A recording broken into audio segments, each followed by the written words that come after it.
제 21장.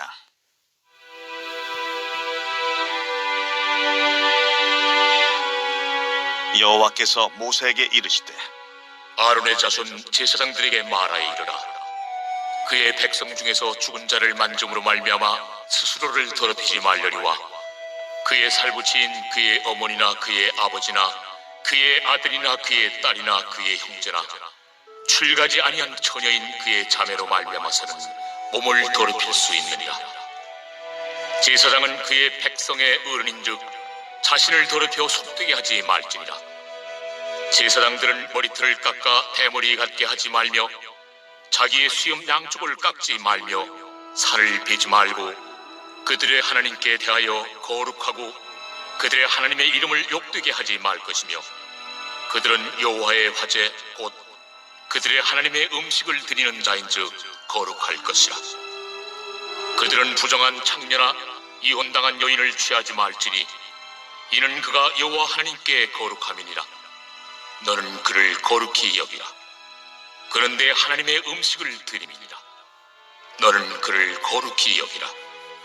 너희를 거룩하게 하는 나 여호와는 거룩함이니라.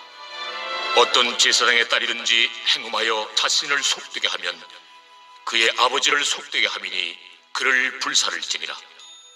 자기의 형제 중 관위로 부음을 받고 위임되어 그 예복을 입은 대제사장은 그의 머리를 풀지 말며 그의 옷을 찢지 말며 어떤 시체든지 가까이 하지 말지니 그의 부모로 말미암아서도 더러워지게 하지 말며 그 성소에서 나오지 말며 그의 하나님의 성소를 속되게 하지 말라. 이는 하나님께서 성별하신 관유가 그 위에 있음이니라. 나는 여호와이니라.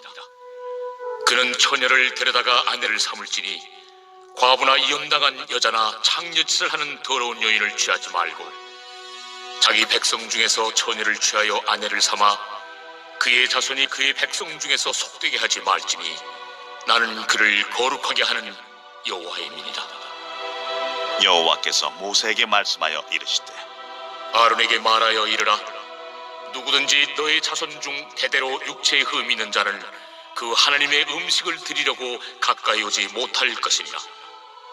누구든지 흠이 있는 자는 가까이 하지 못할지니 곧 맹인이나 다리 저는 자나 코가 불완전한 자나 지체가 더한 자나 발 부러진 자나 손 부러진 자나 등 굽은 자나 키 못 자란 자나 눈에 백막이 있는 자나 습진이나 버짐이 있는 자나 고안 상한 자나 제사장 아론의 자손 중에 흠 있는 자는 나와 여호와께 화제를 드리지 못할지니 그는 흠이 있은즉 나와서 그의 하나님께 음식을 드리지 못하느니라. 그는 그의 하나님의 음식이 지성물이든지 성물이든지 먹을 것이나 휘장 안에 들어가지 못할 것이요 제단에 가까이 하지 못할지니 이는 그가 흠이 있음이니라. 이와 같이 그간의 성소를 더럽히지 못할 것은 나는 그들을 거룩하게 하는 여호와임이니라. 이와 같이 모세가 아론과 그의 아들들과 온 이스라엘 자손에게 말하였더라.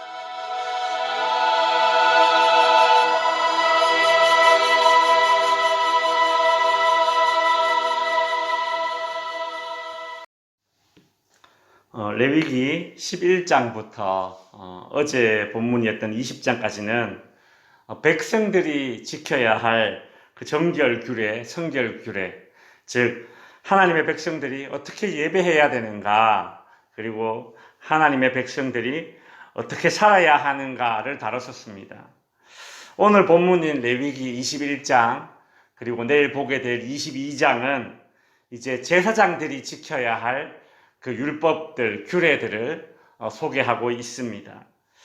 1절부터 9절까지는 제사장들이 지켜야 할 규례이고 10절부터 15절까지는 대제사장들이 지켜야 할 규례들을 이제 언급하고 있습니다. 제사장은 하나님의 법도를 가르치는 사람이고 또 제사를 집례해야 하는 사람들이기 때문에 일반 백성들보다 더 엄격하게 그렇게 율법 규범이 지켜져야 했습니다.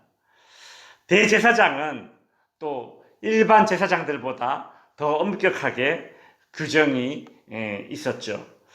제사장이 지켜야 할 규정들을 오늘 한번 살펴보면 가장 먼저 장례에 대한 규정과 그다음 결혼에 대한 규정이 있습니다.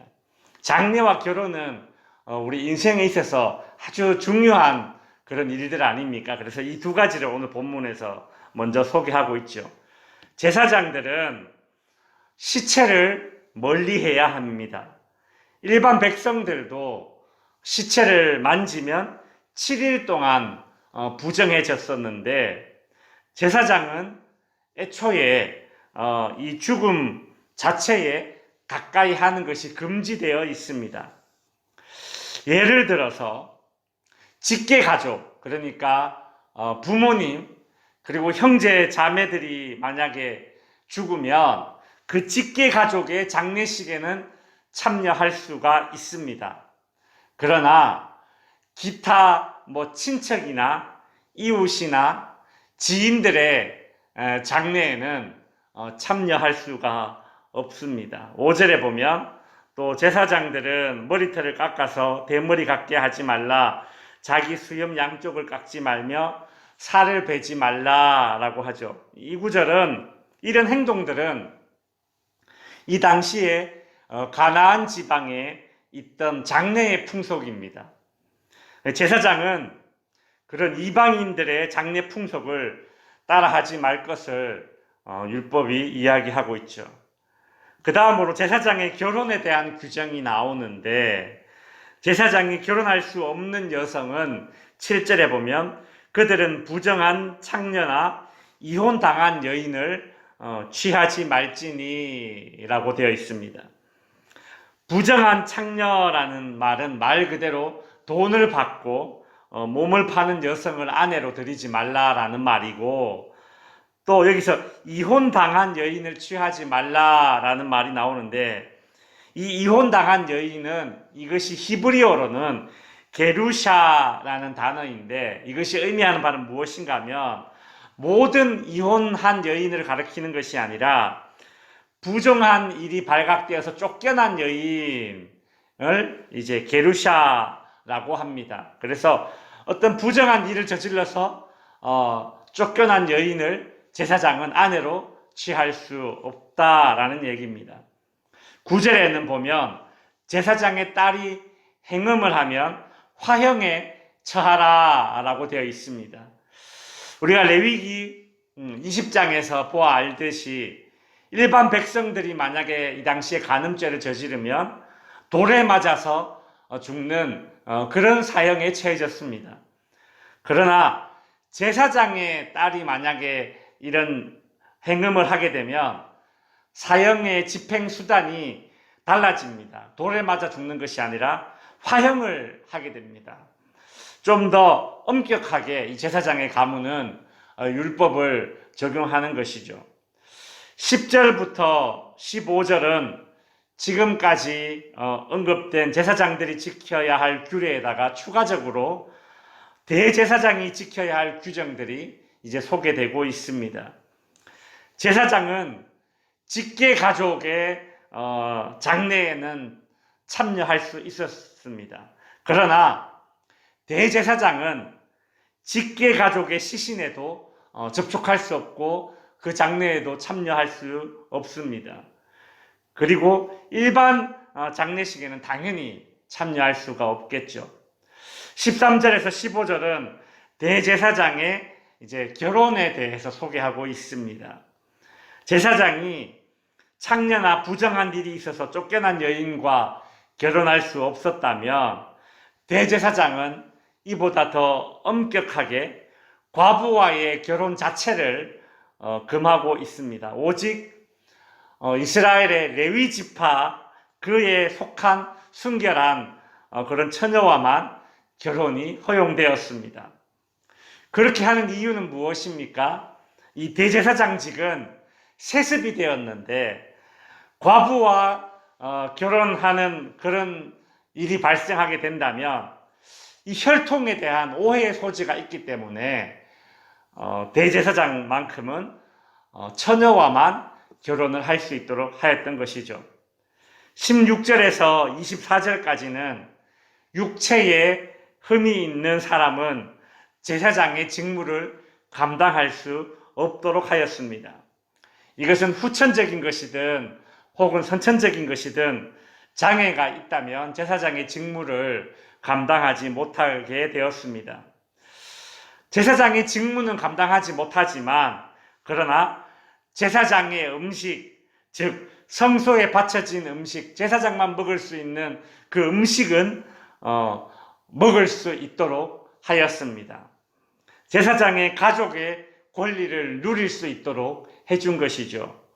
이것이 의미하는 바는 무엇인가 하면 율법은 육체적인 장애를 가진 사람을 부정한 사람으로 정의 내리지는 않습니다. 다만 기능적으로 제사를 드리는 일을 감당할 수 없기 때문에 그 제사를 드리는 제사장의 직무에서 배제시킨 것이죠. 제사장이라 할지라도 부정하게 된다면 7일에서 14일간 성소에서 바쳐진 그런 음식을 먹을 수 없었는데 제사장의 가족 중 장애가 있는 그런 사람은 제사장의 직무만 하지 않을 뿐 성소에 바쳐진 이 음식은 먹을 수 있다라는 것입니다. 이제 말씀을 정리하겠습니다. 제사장은 일반 백성들보다 더 높은 그런 거룩성을 요구받았습니다. 또 대제사장은 제사장들보다 더 높은 거룩성을 요구받고 있습니다. 왜냐하면 제사장은 이 제사라는 직무를 맡았기 때문입니다.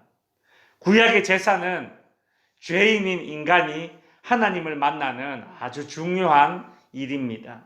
마찬가지로 오늘날 이 땅의 그리스도인들에게는 세상의 불신자들보다 더 높은 수준의 그런 인격과 영성을 요구받게 됩니다. 왜냐하면 우리는 복음을 맡았기 때문입니다. 우리는 복음을 맡은 이 땅의 성도로서 이 세상에 하나님 나라를 소개해주는 역할을 감당할 수 있기를 주님의 이름으로 축원드립니다.